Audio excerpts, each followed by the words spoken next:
Sekarang mengenai rencana saya untuk melapor balik.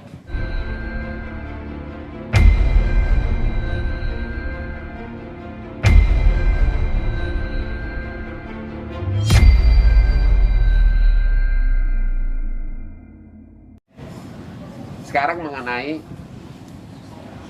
rencana saya untuk melapor balik Hotma Sitompul ke Peradi. Karena semua tim wartawan saya udah suruh cek semua rekaman, tulisan, semua mengatakan Hotman tidak ada melecehkan siapapun. Hotman tidak mengucapkan kasar kepada pengacara manapun. Hotman murni pada substansinya. Dan substansinya pun yang mengucapkan itu adalah Desi. Jadi saya dituduh katanya membuka aib ke publik. Saya dituduh memperolok-olok. Kalau itu tuduhannya, itu tidak ada kaitannya dengan kode etik. Karena itu sudah substansi kasus.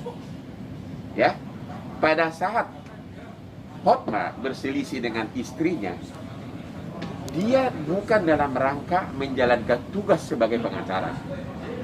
Dia sama dengan oknum anggota masyarakat lainnya yang sedang berperkara. Sehingga tidak ada kaitannya kode etik kalau berdebat soal substansi kasus. Sebagai contoh, kalau seorang dokter berperkara dengan tetangganya soal tanah, memperebutkan hak atas tanah, itu tidak ada kaitannya ke Ikatan Dokter Indonesia. Itu tidak ada kaitannya dengan kode etik kedokteran.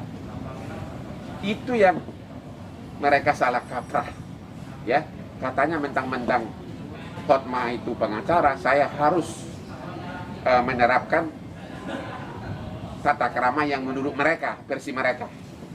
Padahal saya secara pribadi tidak pernah menyerang tim pengacaranya. Saya tidak pernah omongin. Sedangkan substansi kasus itu apakah benar Desi itu diusir atau meninggalkan, itu kan topiknya kan itu. Kalau itu kan yang ngomong pertama kali kan Desi di depan pagar rumahnya, dan saya waktu itu tidak ikut karena saya lagi istirahat vaksinasi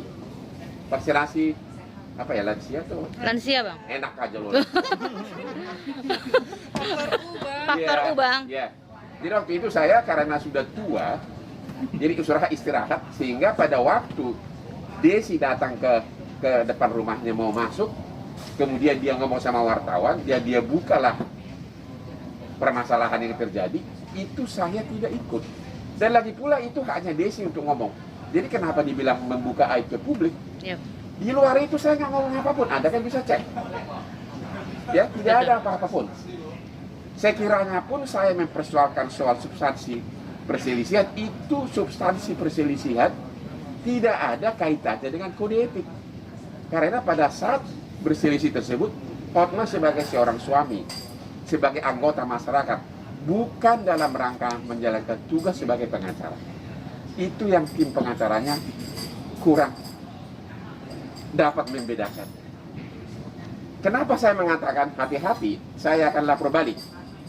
Dan sebelum saya lapor balik, agar Hotma berpikir 10 kali, jangan 10 kali deh, berpikir 2 kali deh, untuk segera mencabut pengaduan dia ke Peradi.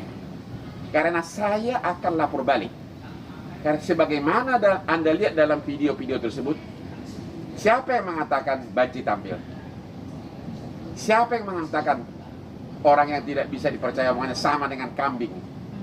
Siapa yang mengatakan tutup mulutmu? Itu dari kubu sana.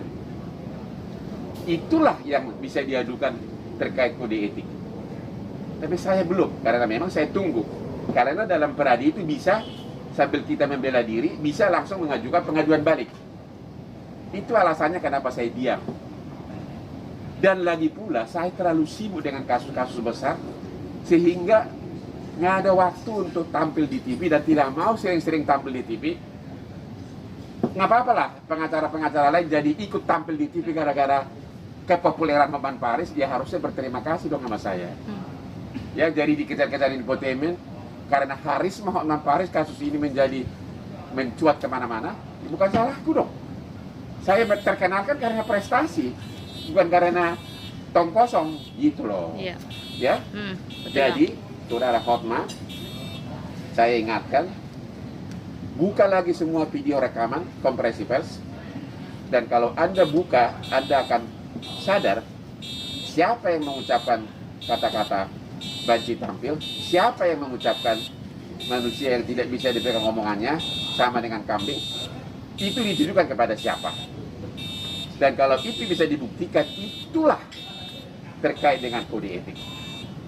Jadi sebelum saya lapor balik, Anda mikir matang-matang. Karena memang saya juga nggak mau buang waktu. Mendingan saya perkara-perkara besar. Sekali honornya 1 Lambo, 1 Bentley. Ngapain saya ngomong-ngomong hal-hal beginian? Begitu kira-kira.